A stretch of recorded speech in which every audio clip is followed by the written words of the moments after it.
So, Sonic Dream Team has come to be one of the better games in my franchise. Let's see why and maybe why not. Okay, before we get the actual review in, we gotta first go through the plot as per usual. So, the game starts off with Eggman, for some reason, stealing cream, and he found this dream portal that'll make his dreams come true, so that he doesn't have to do any work to make his dreams come true. And you know Eggman, his dreams aren't very pleasant. And you also know Eggman for also kind of taking advantage of mystical beings and whatnot. And also children, but we'll get to that later. No, we won't. That's not what I meant. His goal is just to make everything evil and start the Eggman Empire. So where do I come into this? Well, we gotta save Cream because she's part of the gang now. And turns out that not only we have been sucked into the dream world, but also Eggman. So shenanigans ensue and blah blah blue. That was spot on.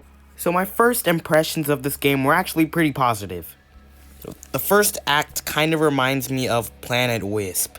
The way that all the kind of, I guess, space-like entities, like jellyfish.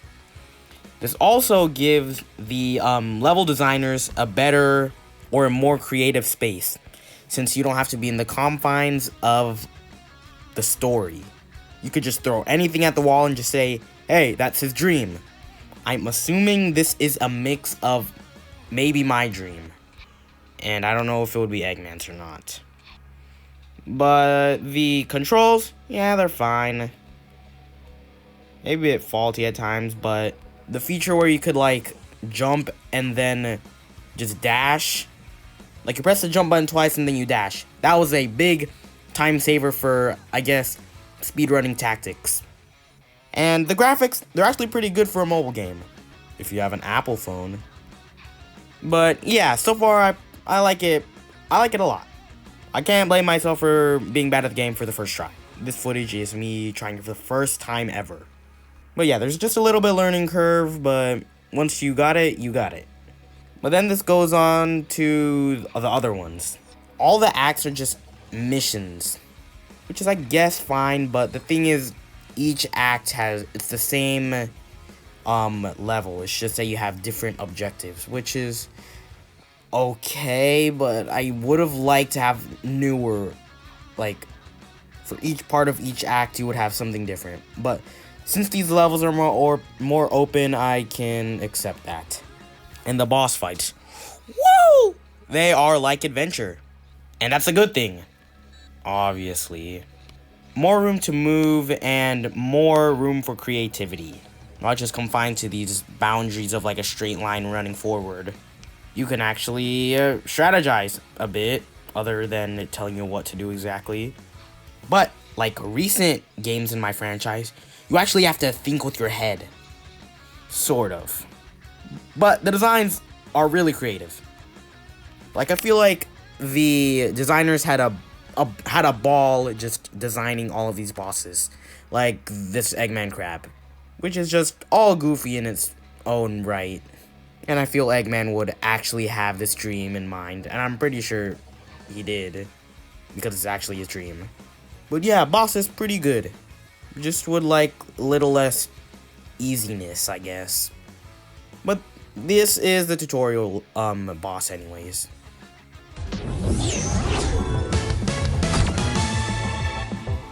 Now about the little things, like the interface and stuff.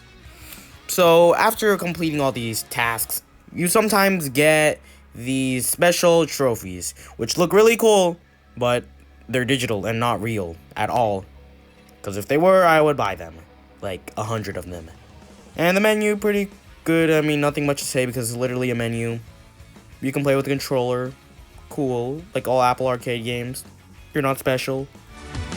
Another thing that I and everyone loves is the quality and fluidity of the animation in this game. I mean, just look. It captures me correctly. Right. On the dot. Is that a mustache? Energetic. Not stiff at all. Fluid. And not just me. pretty much everyone in these cutscenes. Anyway, on to the next thing. Okay, now about the other characters. Some of them kind of control the same. Like, there's no point in changing from Cream to Tails. They both control the exact same. You could have had a little bit more creativity with maybe Cream can throw cheese. I know that's kind of a bit soulless, but more creative. They just control the same. I just interchanged between them because I want it to be equal to all the characters, yes. Or equal to all the bodies. Because Tails was behind my back and forcing me to do it. So logically, there should have only been 3 playable characters. But I like how there's more. But logically, there's no point. Each character type controls the same. Gliding, same with Rouge and Knuckles. And speed, same with me and Amy. Which brings me on to another thing. The story is a bit lacking. The story-based cutscenes kind of go for this comic book feel, like maybe The Black Knight. And they try to make me feel sympathy, or make the players feel sympathy for REM, the new character, by the way. But most of the time, she's just meh. We don't get as much time to get to know her. But towards the middle end of the game, I guess, well, more middle, we get cooler, more terrifying, I guess, boss fights as we get into more of Eggman's devious nightmare dreams, which are kind of influenced by, like, the sort of Dark Gaia monsters. Maybe he still remembers that. I don't know, just throwing things at the wall, maybe. But I just want to get something down your throat. I predicted this! There will probably be an Eggman level, because that's literally his #1 dream. What did I say? What did I say? There was a sort of Eggman Empire / Eggman Land level. So I guess I was technically right, but this level is really hard to think through because I'm not that smart when it comes to playing games. Just kidding. I eventually figured it out. It wasn't that hard. I'm lying. I had to have Tails help me. But yeah, I just want to say that I predicted this. But the level is, overall, I guess it's good. It has really good ideas in the level design. Open as usual in this game. That seems like a theme in this game. But I just had so much frame rate drops at this. Like, I had to drop the graphics down so much. But I gotta say, the last boss fight is so cool. It's like a sort of Nightmare Demon Eggman type of deal. And it is so cool to play against. One of the better boss fights out of the last couple years. Not just that template for that final boss. You know what I'm talking about. But just a little context, REM turned into a ball and she's dead, kind of. And all of us are gonna save her. So then we go into this boss fight where Eggman is sort of, let me explain this correctly. Wormy Eggman with longer arms. You'll see it, yeah, right there. And yeah, there's some platforming. And you don't really hit Eggman until the end. But the way it transitions into other characters, or other, yeah. It's crazy. It's really cool. It's really cool. And I died right there. Don't mind that I'm bad at that game. But yeah, it has really cool concepts, and maybe not the most epic boss fight, but it's definitely there. It's definitely top 20. It doesn't really have a killer song with lyrics by Crush 40 to go with it, but the atmosphere is really cool. I gotta admit that. But then the last part of this boss fight, suddenly it gets way more epic. Because after Amy hits REM all the way to Tails, and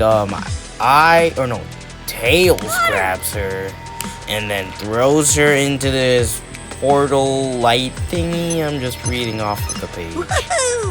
And then I drop in, and then I'm just waiting. I won't let you crush my dreams.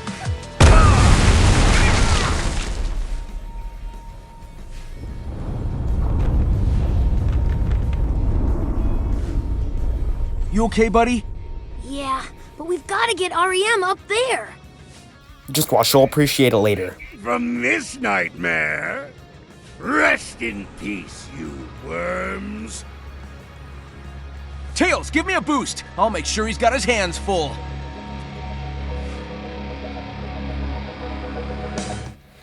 Now we get into the epic stuff where they start playing the intro music from the intro, and it gets way more epic. More epic rock stuff that I love because, of course, I mean, it's me, the heck. And Eggman gets kind of scarier, and he tries to grab me. Then the game ends, with REM getting saved and Eggman's dreams not coming true, or at least with this reverie thing. But yeah, then everyone gets out of the coma, sleep thing, and then everything goes back to normal. Other than Eggman getting trapped in his dreams, not forever, but just to like mess with him, you know. But I feel like this whole game felt like a side mission, which it was, but it's pretty high quality for a mobile game. And that's my review of Sonic Dream Team. And for what it's worth, yeah, it's a pretty good game. I'd give it like, probably like a 7.9 out of 10. Here's the reason why I gave it that score. I think it's a good game, but if it were on console, which it wasn't, people would tear it to shreds and say it's a bad game. But for its platform and its limitations, it's really good. It's actually really good. And I hope that many more people can experience it. Maybe put on PC or maybe put on Switch for like $10. And you're good. Everyone else can play it. Okay, that's it. And